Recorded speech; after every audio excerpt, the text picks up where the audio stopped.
Kidding. The New York Jets. Tell me about them in the preseason fees. What is their grade, and what is their biggest need walking into next year?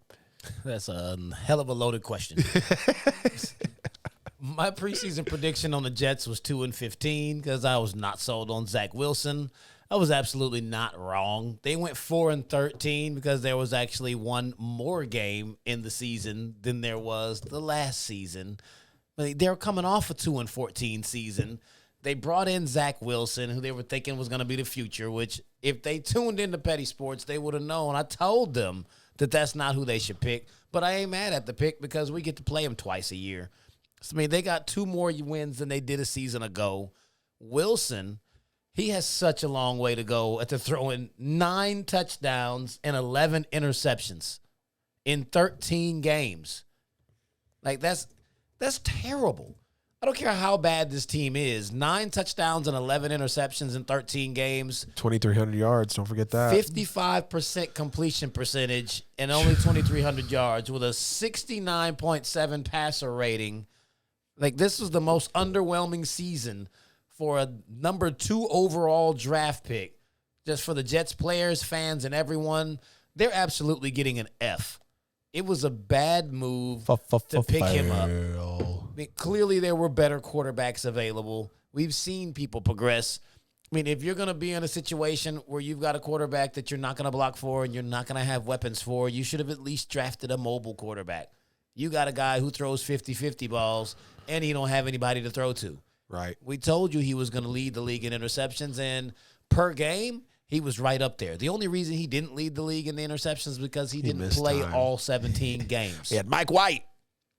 Yeah, Mike White. Who actually got re-signed. He got paid this offseason. Mike White is the only reason why the Jets averaged over 200 yards per game passing. Right. Because this guy, he only averaged 179. I mean, 179 yards per game passing from a quarterback is what you would normally see out of a quarterback who runs more than he passes. Right. That's the kind of stuff that we saw out of the early stages of Lamar. You used to see Cam do it sometimes. That was Dak when he first got into the league. That is not a pocket passing quarterback who you were oohing and awing over his arm, thinking that he was going to come in and transcend the franchise. I mean, as far as their biggest needs, they need everything. Like their team was just so bad. Incoming Jets fans. 28th in scoring offense last season, dead last in scoring defense. So they couldn't put points on the board, nor could they stop anyone. This isn't something that can be fixed in a single offseason. So they're just going to have to choose a side of the ball that they want to improve, start and work there over the next 2 to 3 years to try to be respectable. This is a bad team, a bad franchise, brand new coach, brand new quarterback, same old Jets.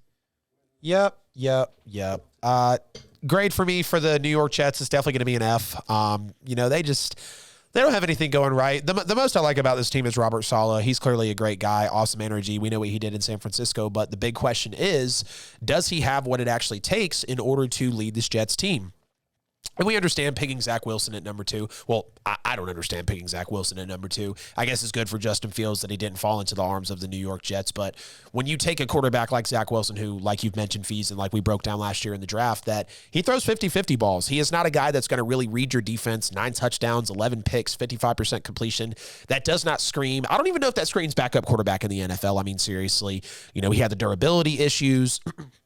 Obviously, with being small, just not understanding the game, not really having that experience or that time under his belt, especially coming from BYU in college over to the NFL in a cutthroat fan base like the New York Jets. I say all that to say I definitely do give them an F for this past season.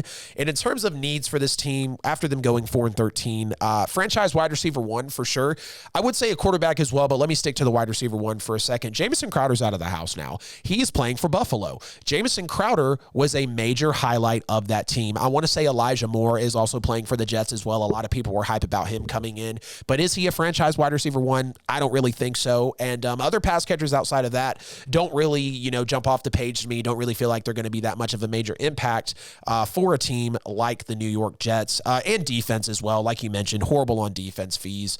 Where's the defensive presence? I mean, it was just so horribly bad. I mean, it's kind of funny to think that Jamal Adams actually used to play for these guys. You know, Jamal Adams was really playing for the New York Jets. And once he got out, I mean, we saw everything fall apart essentially. So I'm going to say franchise wide receiver 1, any defensive piece you can get in the draft. And hell, you could have been aggressive as well and definitely went for a franchise quarterback reach, grab, whatever you want to call it in today's league. But